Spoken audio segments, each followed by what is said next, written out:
¿Son malas las tradiciones?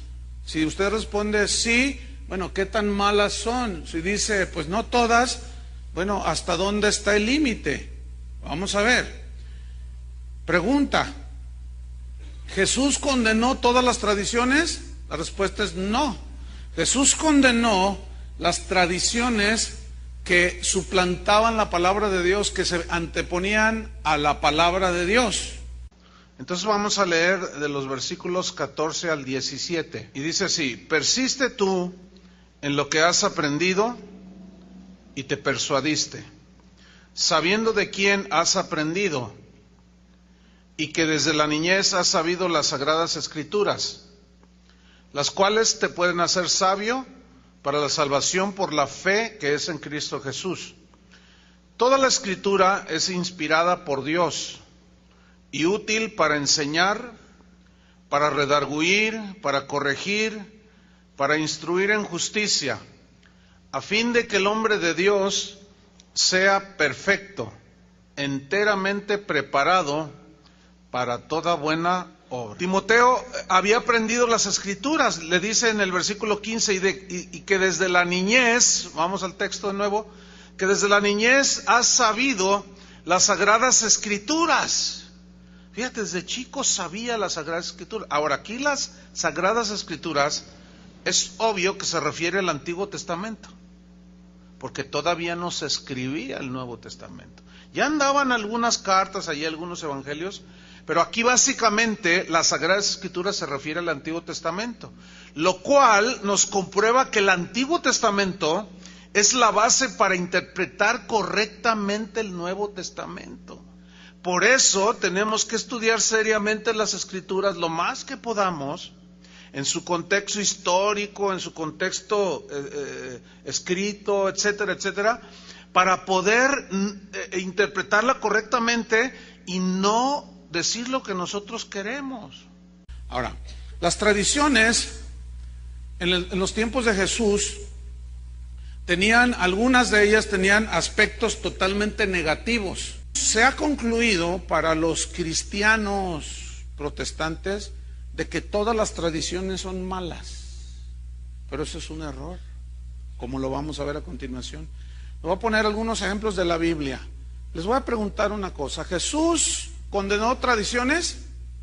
¿Sí o no? Sí, pero ¿sabían que guardó otras?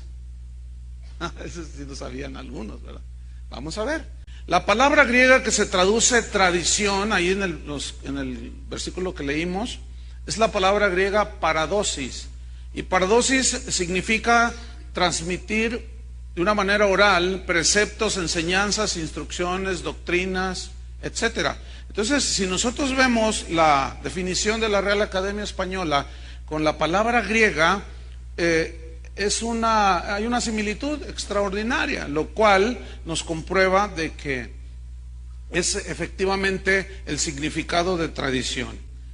En el Nuevo Testamento se usa solamente 13 veces. Hay 13 versículos que usan la palabra paradosis, que significa tradición. Pero en nuestras versiones, Reina Valera, que es la que nosotros usamos, Reina Valera son los apellidos de los traductores, ¿sí? Que eran unos cristianos de mucho respeto, tradujeron las escrituras hace ya bastantes años.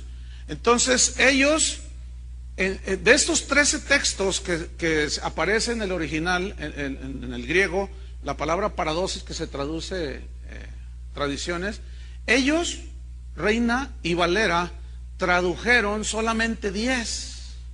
Y a mí siempre me intrigó eso. O sea, ¿por qué en 10 versículos pusieron la palabra tradición?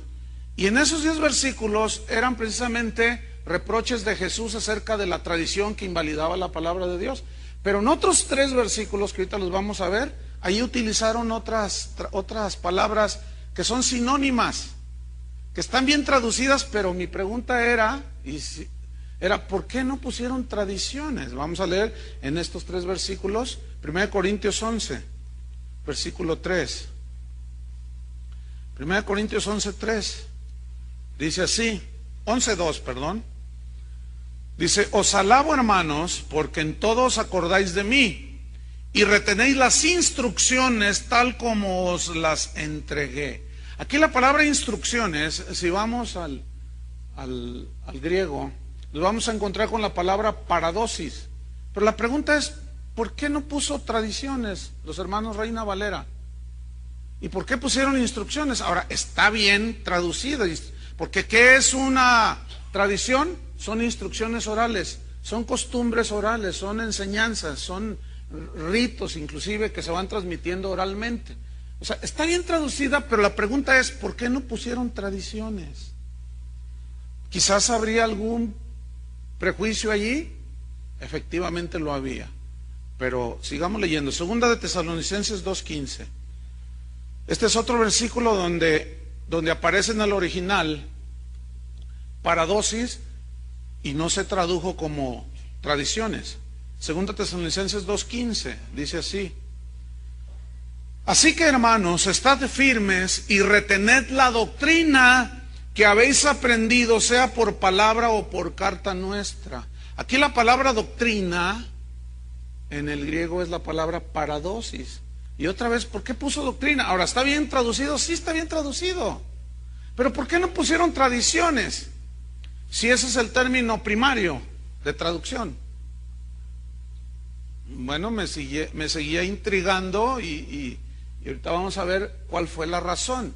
Este versículo se debería de leer así: así que, hermanos, estad firmes y retener las tradiciones que habéis aprendido, sea por palabra o por carta nuestra. El otro versículo es 2 Tesalonicenses 3, versículo 6.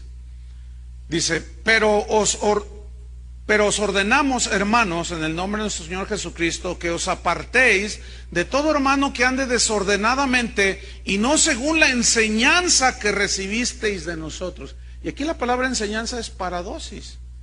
Su traducción más así exacta sería, y no según las tradiciones que recibisteis de nosotros. Ahora, ¿cuáles tradiciones? ¿Cuáles instrucciones? ¿Cuál enseñanza? ¿Cuál doctrina? La doctrina de Cristo. ¿Estamos? Ok. Entonces, la pregunta es esta: ¿por qué esa variante en nuestra versión Reina Valera? Es muy posible que algunos traigan algunas otras versiones que traiga bien traducido tradiciones. ¿Alguno de ustedes trae? Ahí hay una versión, ahí hay otra, ¿alguien más? Ahí hay otra. No dice como dice la Reina Valera, ¿verdad? O sea, dice tradiciones. Ahora, ¿saben cuál es la razón? ¿Cuál fue la variante? Porque Reina Valera eran del movimiento protestante, y el movimiento protestante surgió de su discordancia con Roma. Ellos dijeron sola fe, sola gracia, sola escritura. Pero hay un montón de enseñanzas que están por allí que la Biblia no da instrucción, pero que ya forman parte de las tradiciones de la iglesia protestante, fíjate. Interesante, ¿no? Entonces, lo que sucedió con Reina Valera es que la palabra tradiciones se peleaba con ellos en su mente, porque la Iglesia Católica mantenía y sigue manteniendo la posición de que es la Escritura más las tradiciones. La tradición de la Iglesia, dicen. Ahora, recuerden que en los tiempos apostólicos no estaba terminado el Nuevo Testamento de escribirse, no, todavía no lo terminaban. Entonces, ¿cómo transmitían las instrucciones, las enseñanzas, las doctrinas de Cristo? ¿Por medio qué? Oral. Y eso es tradición. Eso le llaman tradición o el significado. Entonces, así como Jesús no reprendió la costumbre, la tradición, ¿por qué Jesús va a rechazar? Y así, de esa manera, se juzgan de una manera desbalanceada las cosas. ¿Cuántos de ustedes se casaron en la Iglesia Católica? Levanten la mano. A ver, ¿vale o no vale? Pues no que muy cristianos. Pues no que todo mi fundamento y mi vida y todo es... A ver, ¿cómo está el asunto? ¿Valdrá o no valdrá? Claro que vale. Por supuesto que vale. Porque el matrimonio no es una institución que Dios fundó y no es exclusivo de ninguna iglesia. Eso es algo de Dios, no es invento humano. Entonces si queremos paganizar todo, porque todo es pagano ahorita, pues entonces vuélvete a casar en la iglesia cristiana, fórmate aquí con mi hermano, te toma el nombre, y una casadera impresionante. Pero luego ahora nos vamos a poner con el asunto de la boda. ¿Cómo quiere la boda? ¿Cómo es, hermano? ¿Y cómo es la boda? Pues una boda cristiana, tal y como dice el Señor. ¿Y cómo dice el Señor? Pues como debe de ser. ¿Dónde dice? No, pues supongo, hermano, que por ahí debe de decir. Yo no sé mucho de la Biblia, pero por ahí dice. Pues fíjese que por ahí ninguna instrucción acerca de las ceremonias de bodas entre cristianos, una sola no hay. La solemnidad de Todos los Santos que hoy celebramos nos invita a levantar la mirada al cielo y a meditar sobre la plenitud de la vida divina que nos espera.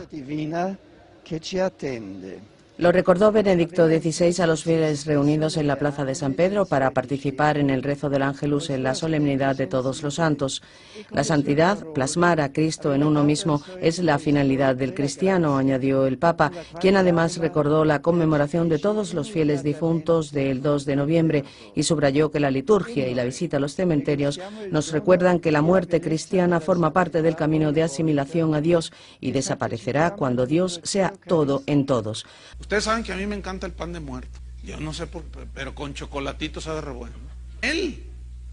Entonces, bueno, yo a veces externo algunas cosas y ahora en noviembre pasado me llegó una señora con uno de este tamaño, mira, así grande, casi medio metro de espesor, un panesote. Este era de un muertote tremendo. Digo, el pan era de un muerto. Entonces, me lo da y dice, ay, pastor, yo sé que a usted le gusta el pan de muerto, el chocolate ese se lo debo, dice. Entonces me dice, tenga. Más en Semana Santa hacen esas deliciosas empanadas que venden enfrente de la catedral. Son deliciosas, ¿a poco no? ¿Qué tiene de malo? Dios, ¿qué tiene de malo en abril o en marzo, según caiga, juntarse el Jueves Santo? ¿Qué tiene de diferencia ese jueves al que viene o al anterior? Pero le llamamos Jueves Santo. ¿Por qué? Porque en el jueves ahí empezó el sacrificio de Jesús, toda su pasión y todo. Aguardar la Semana Santa. Hoy Jueves Santo, el Papa Benedicto durante la misa crismal, en la que ha bendecido el óleo de los catecúmenos, el de los enfermos y el crisma, que durante el año se utilizarán para ungir a los que se bautizan, los que se confirman y para la ordenación de sacerdotes. En la Basílica de San Pedro y ante más de 10.000 personas se abría el Triduo Pascual.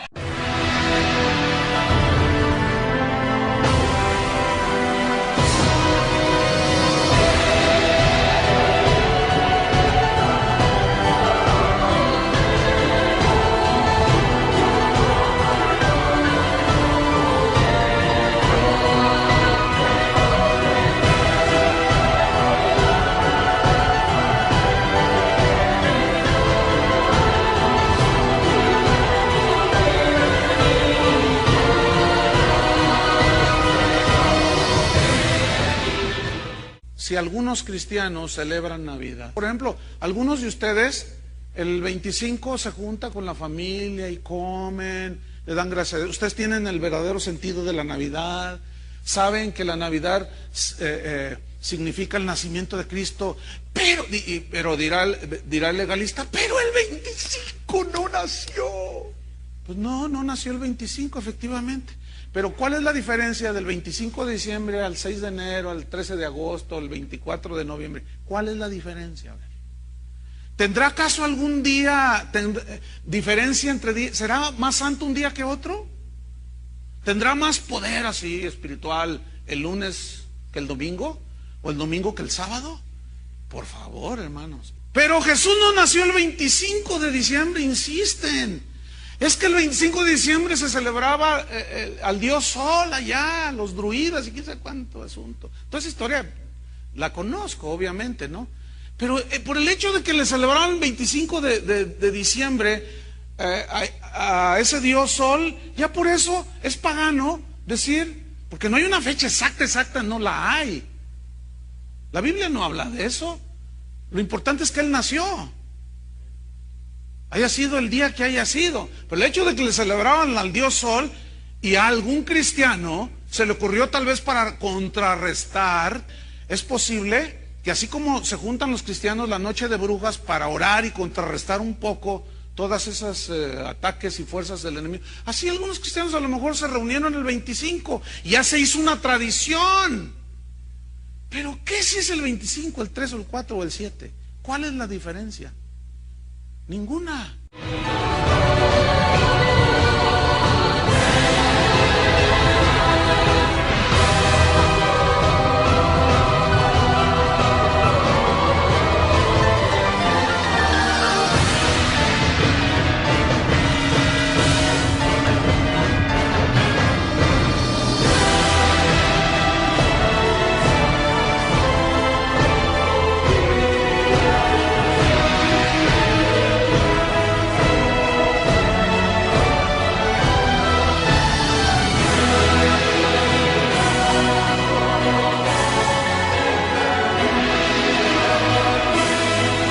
Dice, oiga, pastor, ¿podemos ir por ejemplo, la celebración del grito de independencia?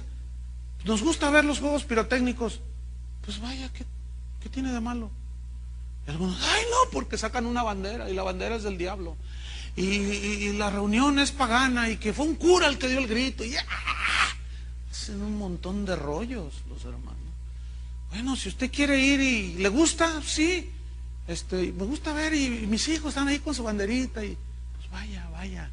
Pero si otro se me acerca y dice, no, esa cosa, yo jamás iría. ¿Usted no iría? No, pues no vaya. A nuestro libre albedrío. Si queréis ir. Pero algunos no quieren, pues no vayan. Pero ¿qué con los que sí quieren ir? A ver. Esa es una paganeada. Eso que quién sabe qué, y que yo soy cristiano y que no sé qué. Bueno, no vayas, pero tampoco les digas así. Juan capítulo 10, versículo número 22. Celebrábase en Jerusalén la fiesta de la dedicación. Pongan mucha atención a esta frase. La fiesta. ¿De qué? De la dedicación. Era una fiesta, una festividad que ellos hacían. Se reunían y comían y entraban al templo, se regocijaban, etcétera. Era invierno, dice. Y Jesús andaba en el templo por el pórtico de Salomón. O sea, es decir, se celebraba esta fiesta de la dedicación. Hacía frío y Jesús fue a esta fiesta y andaba allí por el pórtico de Salomón, ahí en el templo. Lo cual comprueba que Jesús estaba participando de una fiesta. El asunto es que esta fiesta era una celebración que la Biblia no dice absolutamente nada que debería de celebrarse la fiesta de la dedicación. Si se toman el tiempo y lo buscan, no van a encontrar nada. ¿Por qué? Porque no era un mandamiento. No era como la fiesta de los tabernáculos, de los panes sin levadura, la fiesta de la Pascua, etcétera. No hay una sola mención. Entonces, ¿cuándo se originó? Esta se originó en el año 165 antes de Cristo. Porque resulta que un hombre llamado Antíoco Epífanes, que era un hombre malo, él profanó el templo de los judíos y se levantaron en armas un grupo de judíos, entre ellos uno de los líderes era Judas Macabeo.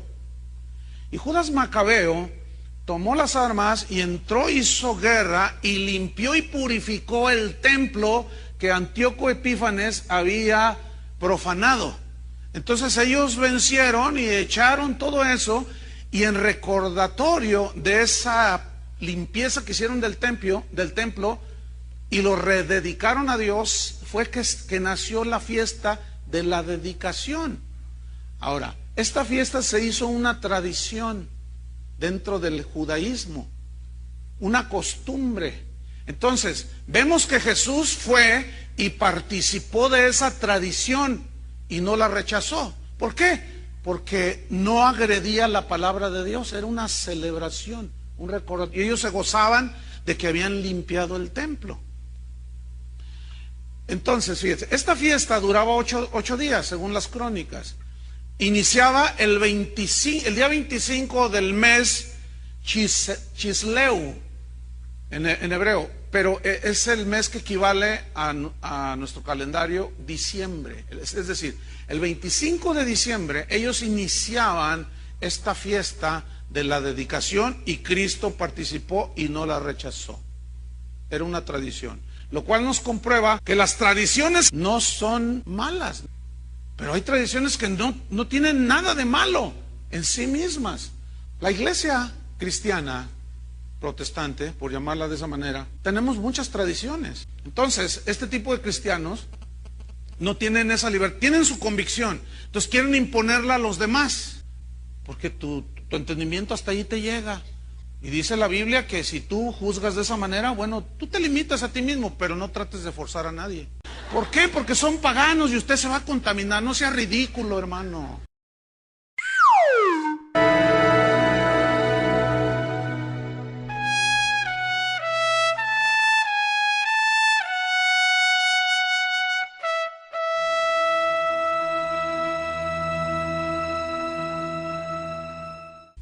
¿Qué tiene de malo? Yo puedo estar con mi familia que no son cristianos en un convivio, que se casó un tío, un primo, etcétera, y estar allí, hermanos. Pero aquí no nos vamos a dejar esclavizar por ese tipo de cosas. Creo que entendemos el liderazgo aquí, más o menos en un equilibrio en qué consiste todo este asunto. O sea, nadie nos juzgue, no podemos juzgar, hermanos. La libertad que tú tengas, esa tenla para contigo. Protestantes, de que todas las tradiciones son malas, pero eso es un error, como lo vamos a ver a continuación. Les voy a poner algunos ejemplos de la Biblia. Les voy a preguntar una cosa: ¿Jesús condenó tradiciones? ¿Sí o no? Sí, pero ¿sabían que guardó otras? Eso sí lo sabían algunos, ¿verdad? Vamos a ver. La palabra griega que se traduce tradición, ahí en el versículo que leímos, es la palabra griega paradosis. Y paradosis significa transmitir de una manera oral preceptos, enseñanzas, instrucciones, doctrinas, etcétera. Entonces, si nosotros vemos la definición de la Real Academia Española con la palabra griega, hay una similitud extraordinaria, lo cual nos comprueba de que es efectivamente el significado de tradición. En el Nuevo Testamento se usa solamente 13 veces. Hay 13 versículos que usan la palabra paradosis, que significa tradición. Pero en nuestras versiones, Reina Valera, que es la que nosotros usamos, Reina Valera, ¿son malas las tradiciones? Si usted responde sí, bueno, ¿qué tan malas son? Si dice, pues no todas, bueno, ¿hasta dónde está el límite? Vamos a ver. Pregunta: ¿Jesús condenó todas las tradiciones? La respuesta es no. Jesús condenó las tradiciones que suplantaban la palabra de Dios, que se anteponían a la palabra de Dios. Entonces vamos a leer de los versículos 14 al 17. Y dice así: persiste tú en lo que has aprendido y te persuadiste, sabiendo de quién has aprendido, y que desde la niñez has sabido las sagradas escrituras, las cuales te pueden hacer sabio para la salvación por la fe que es en Cristo Jesús.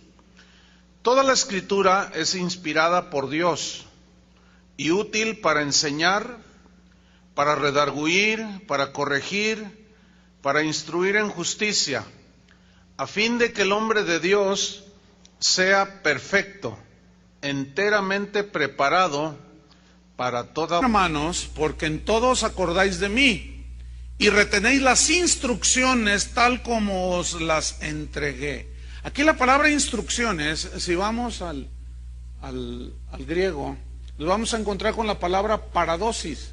Pero la pregunta es, ¿por qué no puso tradiciones los hermanos Reina Valera?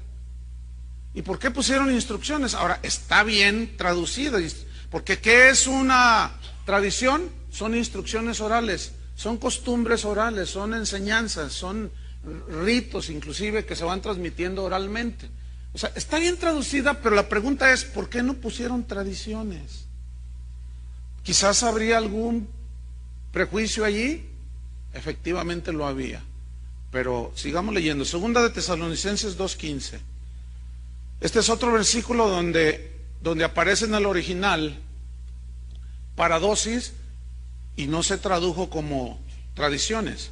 Segunda Tesalonicenses 2:15 dice así: así que, hermanos, estad firmes y retened la doctrina que habéis aprendido, sea por palabra o por carta nuestra. Son los apellidos de los traductores, ¿sí? Que eran unos cristianos de mucho respeto. Tradujeron las escrituras hace ya bastantes años.